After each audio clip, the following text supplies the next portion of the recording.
Welcome. Today we're tackling a frustrating issue. Your Samsung phone won't turn on.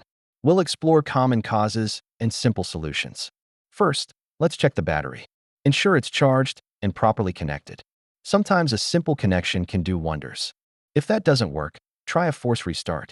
Hold down the power and volume down buttons for about 10 seconds until the phone vibrates. Next, inspect your charging accessories. Look for frays or any visible damage on the charger or cable. If your phone still won't turn on, try booting it into safe mode. This helps identify if a third-party app is the culprit. You can also clear the cache partition. This won't delete your data, but can resolve system issues.